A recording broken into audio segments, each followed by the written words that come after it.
Dr. Robert P. Driscoll. How are you today? I'm great today. Thank you. Thanks for the invitation. Doctor, tell us about yourself, a bit of your background and where you're from. I grew up on Long Island in New York, and I went to a large Catholic high school that was academically known and athletically known. And I then was graduated from the University of Notre Dame in 1977. After that, I went on to medical school in New York City, New York Medical College, where I was graduated in 1981. Then I launched my postgraduate medical career in the Navy, where I was an intern in general surgery in Portsmouth, Virginia, followed by a year of deployment with the United States Navy Seabees, where I was stationed on Guam. Following that, I re-entered the civilian world for a period of about 6 years, where I trained in general surgery, as well as trauma surgery and critical care. Then I returned to the Navy for 3 years of active duty. And then I left the Navy and got an upgrade into the civilian world. And I arrived in Weymouth, Massachusetts, specifically living in Hingham in 1992. And I've been here since.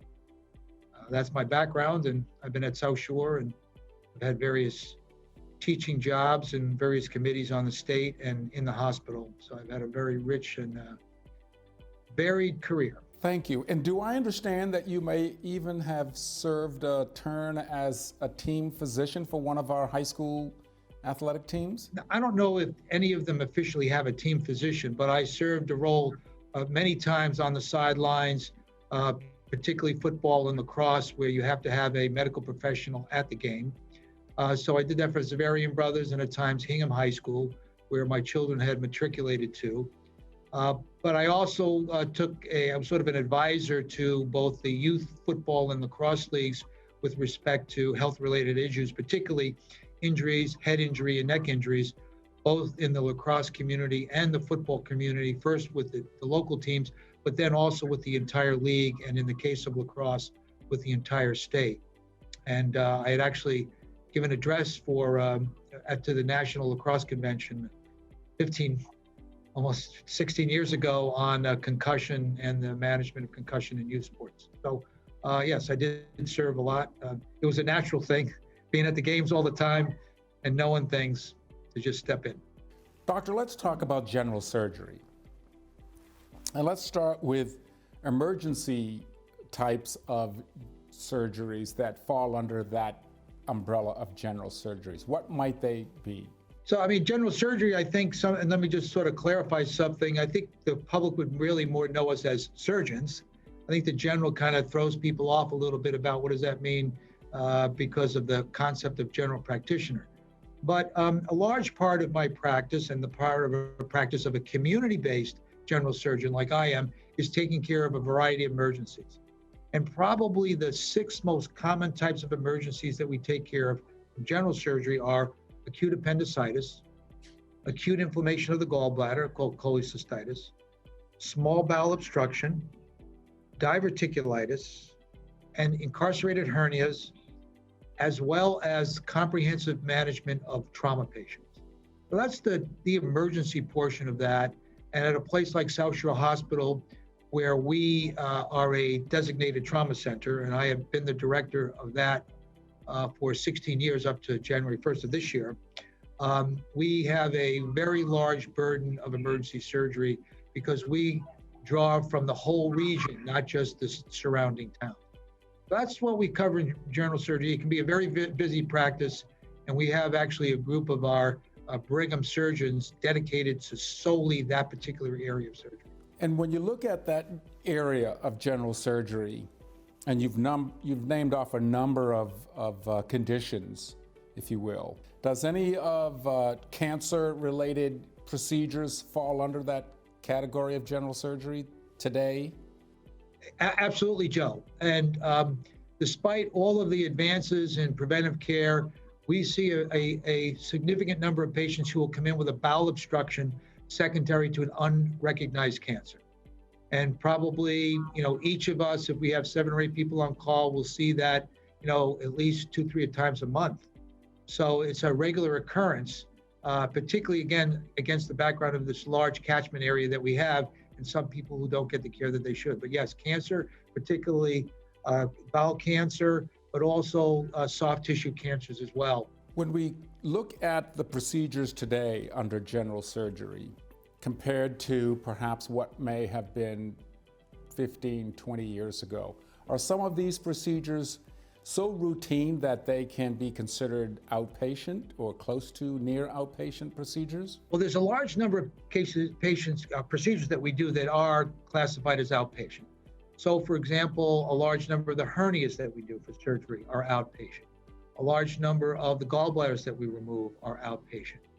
I don't think there are any bowel cases that I would classify as a day surgery, but there's a lot of skin and subcutaneous tissue that's day surgery as well. So yes, I would say that every general surgeon has a particular group or a cohort of patients that they, for whatever reason, are predominates their practice, and some surgeons have approximately 50 to 70% of their patients are all in that category of outpatient. Others, not so many.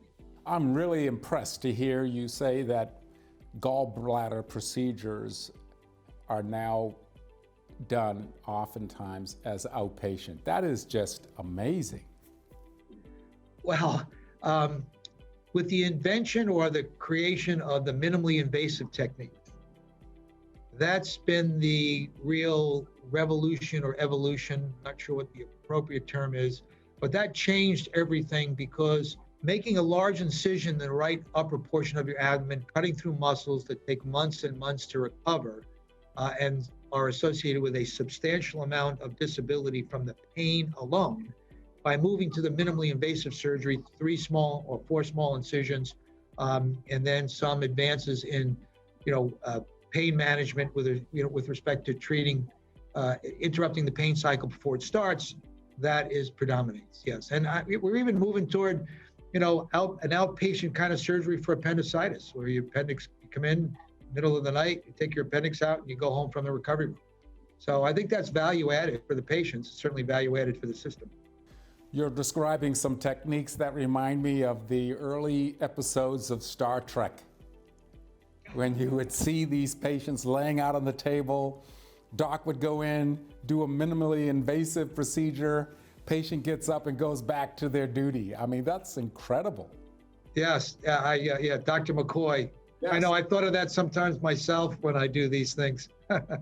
How does Brigham provide surgical procedures using South Shore Hospital, for example? The Department of Surgery at South Shore Health is made up of about 90% of Brigham surgeons. We have approximately 14 general surgeons, 2 breast surgeons from the Brigham, 4 vascular surgeons from the Brigham, 4 thoracic surgeons from Brigham Surgical at South Shore. So the core group and the essential group of care at South Shore from a surgical point of view is from the Brigham Hospital. The backbone of that whole program is really our acute care surgery and trauma program, which has been developed completely with the support of Brigham Surgical. And that also includes the ICU. So our surgeons cover the intensive care unit as well. And it's been a great benefit to this community to have that level of academic talent here in a community. Don't think there is another one in Massachusetts or in New England that has that unique relationship. Doctor, if we could talk for a minute about preparing for surgery and what types of supports, services are available to the patient in preparing them emotionally, psychologically for a scheduled surgery. Most of the support for any patient who's going to have surgery is going to come from the surgeon's office. And the particular team that any surgeon has to get somebody ready. Now, all patients aren't the same with respect to the extent of the operation, the purpose of the operation, and some procedures are straightforward enough, not simple enough, but straightforward enough that there is not required that much support. What would that be? Things like, hernia surgery that's straightforward, most of your gallbladder surgery, that outpatient surgery group that we talk about. Other patients that have more complex problems, for example, patients with cancer, colon cancer.